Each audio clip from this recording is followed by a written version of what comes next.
विद्यार्थियों, हमारे YouTube channel engineer ब्राट Sandeep Arya में आपका एक बार फिर से स्वागत है। मैं मनोज कुमार। जैसा कि आप जानते हैं कि हमने भारतीय इतिहास की श्रृंखला को आगे बढ़ाते हुए पिछले वाले वीडियो में पढ़ा था गुलाम वंश। दिल्ली सल्तनत का जो पहला टॉपिक था वो गुलाम वंश था। गुलाम वंश के बाद खिलजी वंश, तुगलक वंश, सैयद वंश और आपका जो लास्ट वंश था वो लोदी वंश था। तो कल हमने गुलाम वंश पर चर्चा कर ली थी और साथ साथ आप ये भी जानते हैं कि गुलाम वंश का जो अंतिम शासक था शमसुद्दीन कैमूर्स था। इसके पहले जो शासक था वो कैकुबाद था, जिसने किलोखरी की स्थापना की थी। शमसुद्दीन कैमूर्स की मृत्यु के बाद भारत की राजनीति में क्रांतिकारी परिवर्तन होता है और एक नया वंश चलता है।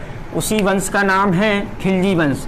तो दिल्ली सल्तनत का ये दूसरा टॉपिक है, दिल्ली सल्तनत। ये दिल्ली सल्तनत आपकी 1206 से प्रारंभ होती है और 1526 ईस्वी में इसका अंत होता है। तो इसमें हमने कल गुलाम वंश को पढ़ लिया था। आज दूसरा वंश पढ़ेंगे, खिलजी वंश। खिलजी वंश ये आपका 1290 से लगा के 1320 ईस्वी तक जाता है। तो खिलजी वंश की स्थापना जलालुद्दीन फिरोज खिलजी ने की थी। जलालुद्दीन फिरोज खिलजी, इसी ने खिलजी वंश की स्थापना की थी तथा अपना जो राज्याभिषेक है ये कैकुबाद द्वारा बनाए गए किलोखरी में इसने अपना राज्याभिषेक कराया था। दिल्ली सल्तनत पे सबसे ज़्यादा जो उम्रदराज व्यक्ति बैठने वाला शासक था वो जलालुद्दीन फिरोज खिलजी था। इसके अलावा जलालुद्दीन फिरोज खिलजी एक उदार प्रवृत्ति का व्यक्ति था। ये बूढ़ा शासक था, इसलिए किसी के साथ युद्ध नहीं करता था, हमेशा एक उदार नीति को ही अपनाता था। इसके अलावा इस वंश को एक खिलजी क्रांति के नाम से भी जाना जाता है। इसी के शासनकाल में दक्षिण भारत पर पहली बार मुस्लिम आक्रमण होते हैं और देवगिरी पर प्रथम मुस्लिम आक्रमण होता है, जो इसी का भतीजा था जिसका नाम था अलाउद्दीन खिलजी।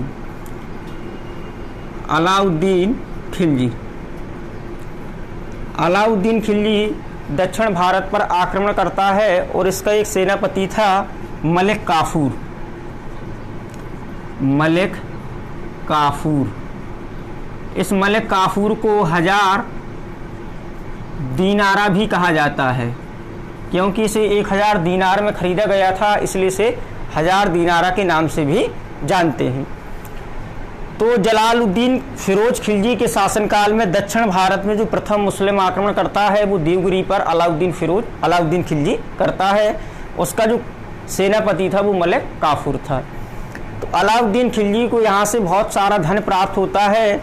इसकी सूचना कहीं जलालुद्दीन खिलजी को न लग जाए, इस कारण अलाउद्दीन खिलजी अपने चाचा जलालुद्दीन खिलजी को कड़ा अर्थात मानिकपुर बुलाता है। ये कड़ा अर्थात मानिकपुर आता है और साथ साथ अलाउद्दीन खिलजी ये भी कहता है कि आप अपने सेनापतियों अर्थात सैनिक सहायता के साथ नहीं आएंगे, आप मुझसे केवल अकेले में मिलेंगे।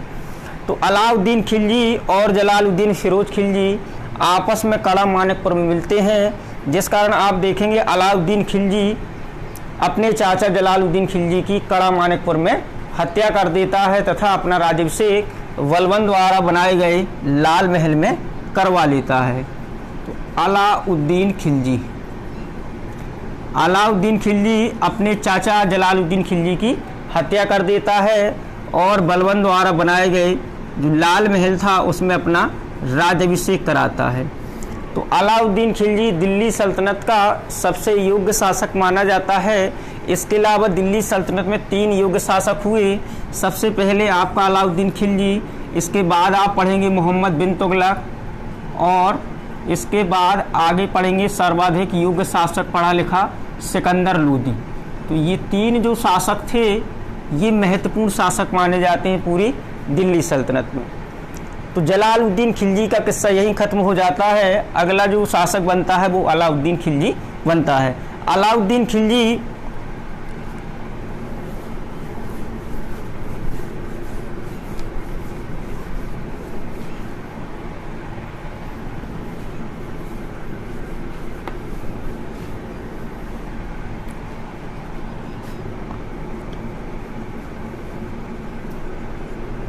अलाउद्दीन खिलजी। ये 1296 से लगा के 1316 ईस्वी तक शासन करता है। इसके बचपन का नाम अली व गुरसास्प था, अर्थात पूरा नाम कहें तो इसके बचपन का नाम अली गुरसास्प था। गद्दी पर बैठने से पूर्व यह बदायूं का गवर्नर था। बदायूं का गवर्नर कहें या प्रशासक कहें या राज्यपाल कहें, तो गद्दी पर बैठने से पूर्व ये बदायूं का गवर्नर था। इसके अलावा इसने अपने चाचा जलालुद्दीन खिलजी की हत्या करके अपना राज्याभिषेक बलबन के द्वारा बनाए गए लाल महल में करवाता है। इसके अलावा अलाउद्दीन खिलजी को भारत विजय का अभियान छेड़ा था। इस कारण से भारत का सिकंदर या इसे द्वितीय सिकंदर के नाम से भी जाना जाता है। कह दिया जाता है कि भारत का सिकंदर किसे कहा गया? अलाउद्दीन खिलजी। या द्वितीय सिकंदर किसे कहा गया? अलाउद्दीन खिलजी को कहा गया। इसके अलावा अलाउद्दीन खिलजी ने 24 करों को समाप्त कर दिया तथा केवल 4 ही कर लगाए। इसके अलावा अलाउद्दीन खिलजी ने 2 नवीन कर बढ़ा दिए थे। वो 2 नवीन कर थे चरी कर, ये लगता था दुधारू पशुओं पर। इसके अलावा गड़ी कर, अर्थात ये एक प्रकार का मकान कर था या मकान टैक्स था। तो अलाउद्दीन खिलजी द्वारा 2 नवीन कर लगाए गए, एक चरी कर, एक आपका गड़ी कर। इसके अलावा अलाउद्दीन के शासनकाल में और भी कर लिए जाते थे। जजिया, जैसे कि पहले पढ़ाया होगा, जजिया ये गैर मुसलमानों से लिया जाने वाला धार्मिक कर था। इसे भारत में सबसे पहले मोहम्मद बिन कासिम ने 711-12 ईस्वी में लगाया था। इसके अलावा होता था जकात ये मुसलमानों से लिया जाने वाला धार्मिक कर था। ये 2.5% लगता था, जबकि जो जजिया है ये 5% लगता था। एक होता था खुम्स, ये होता था लूट का धन। इसमें 80% जो हिस्सा होता था वो सैनिकों का, 20% हिस्सा इसमें राजा का होता था। एक होता था जजिया, जकात, खुम्स। तो इस प्रकार से ये कर हुआ करते थे। तो इन करों में जो सबसे महत्वपूर्ण कर है वो जजिया कर थे, तथा अलाउद्दीन खिलजी द्वारा जो 2 नवीन कर लगाए गए थे वो चरी कर और गड़ी कर थे। आगे यदि इसी में चर्चा करें तो अलाउद्दीन खिलजी ने कई सुधार किए। वो सुधार सबसे महत्वपूर्ण इसने सैनिक सुधार किया था, तथा भारत में एक नए विभाग की स्थापना भी की थी जिसे बोला जाता है दीवान ए मुस्त खराज। सुधार की बात करें तो अलाउद्दीन खिलजी ने सैनिकों को नगद वेतन दिया। ये पूछ लिया जाता है कि सैनिकों को नगद वेतन सबसे पहले किसने प्रारंभ किया था? तो अलाउद्दीन खिलजी ने सैनिकों को नगद वेतन देना प्रारंभ कर दिया। इसके अलावा इसने सैनिकों का हुलिया ठीक किया।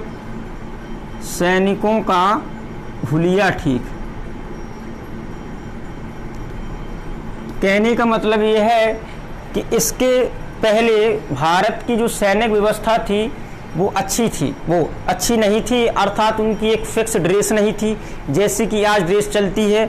अर्थात उनको एक निश्चित कपड़े दिए गए, निश्चित कलर के कपड़े दिए गए ताकि पता चल सके ये सैनिक किसका है। हालांकि जैसे मान लिया अलाउद्दीन खिलजी का किसी के साथ युद्ध हो रहा है, अगर मान लिया जाए रंग बिरंगे कपड़े हैं तो इससे पता नहीं चलेगा कौन किसकी सेना का है।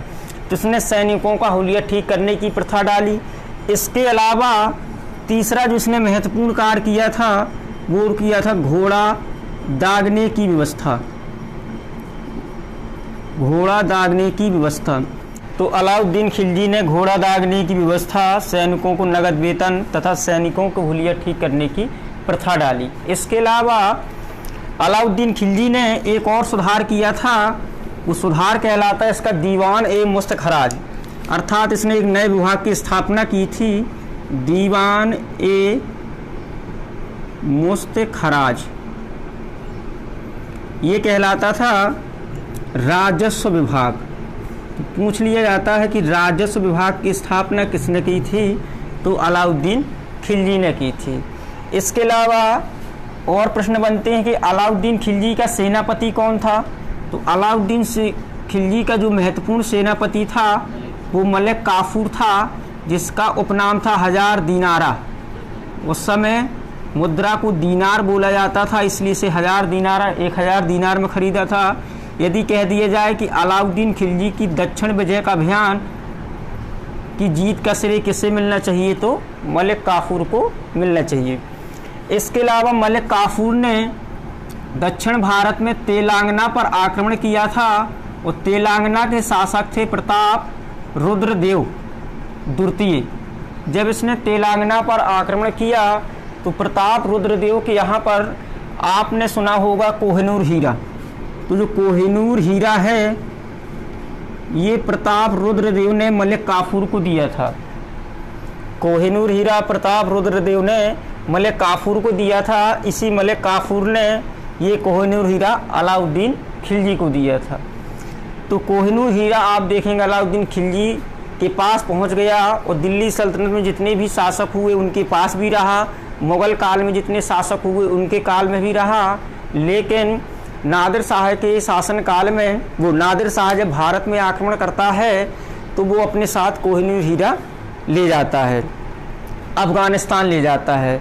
फिर जब भारत का जो शासक पंजाब क्षेत्र का बनता है रणजीत सिंह एक बार कोहिनूर हीरा को प्राप्त कर लेता है, लेकिन अंग्रेज और रणजीत सिंह के बीच संधि होती है, जिस कारण कोहिनूर हीरा हमारा इंग्लैंड चला जाता है।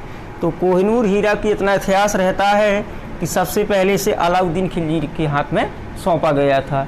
इसके बाद ये दिल्ली सल्तनत की पूरे शासकों में रहा, यहाँ तक कि मुग़ल काल औरंगजेब के शासनकाल तक रहा। लेकिन जब भारत में नादिर शाह ने आक्रमण किया था तो ये अफ़गान चला गया, और जब रणजीत सिंह ने अफ़गानिस्तान पर आक्रमण किया था तो उसे कोहिनूर हीरा वापस मिल गया था। लेकिन अंग्रेज और रणजीत सिंह के बीच संधि होती है, जिस कारण ये कोहिनूर हीरा अंग्रेज़ों के पास चला जाता है। ये जो हीरा है आज भी हमारा इंग्लैंड में रखा गया है। इसके 3 हिस्से किए गए थे। तो अलाउद्दीन खिलजी के बारे में इतना ही पढ़ना पड़ता है। अलाउद्दीन खिलजी का जो उत्तराधिकारी बना था वो बना था मुबारक शाह खिलजी। मुबारक शाह खिलजी, मुबारक शाह खिलजी। इससे एक प्रश्न बनता है कि स्वयं को खलीफा किसने घोषित किया था। तो स्वयं को खलीफा घोषित करने वाला दिल्ली सल्तनत का जो पहला शासक था वो मुबारक शाह खिलजी था। खलीफा कौन होते हैं? मुस्लिम जगत के जो प्रधान होते हैं उन्हें खलीफा कहा जाता है। पैगंबर मोहम्मद साहब की मृत्यु के बाद जो प्रथम खलीफा बने थे वो अबू बकर थे। अर्थात पहले सुल्तान की उपाधि नहीं हुआ करती थी, लेकिन जब मोहम्मद साहब की मृत्यु होती है 100 वर्षों तक आप देखेंगे खलीफा ही महत्वपूर्ण माने जाते थे। लेकिन खलीफा की शक्तियाँ धीरे धीरे कम होती चली गई और राज्य स्वतंत्र होते चले गए। एक समय केवल इतना आया कि खलीफा की हमें स्वीकृति लेना आवश्यक होती थी। तो इल्तुतमिश दिल्ली सल्तनत का पहला शासक था जिसने खलीफा की स्वीकृति प्रदान की थी। और भी जितने शासक बैठे वो खलीफा की स्वीकृति लेते थे नाम मात्र के लिए, लेकिन मुबारक शाह खिलजी ने स्वयं को खलीफा ही घोषित कर दिया था। तो पूछ लिया जाता है तो स्वयं को खलीफा किसने घोषित किया था, तो मुबारक शाह खिलजी ने स्वयं को खलीफा घोषित किया था। तो इतना हमें खिलजी वंश के बारे में पढ़ना पड़ता है। खिलजी वंश की स्थापना जलालुद्दीन फिरोज खिलजी ने की। इसी के शासनकाल में दक्षिण भारत में पहला मुस्लिम आक्रमण होता है। जलालुद्दीन खिलजी ने अपना राज्याभिषेक किलोखरी में करवाया, जिसका निर्माण कैकुबाद ने कराया था। जलालुद्दीन खिलजी की हत्या इसी का जो भतीजा होता था अलाउद्दीन खिलजी, उसने कर दी कड़ा मानिकपुर में। और अलाउद्दीन खिलजी के जो बचपन का नाम था वो अली या गुरसास्प था। इसने अपने चाचा जलालुद्दीन खिलजी की हत्या करके गद्दी पर बैठा था।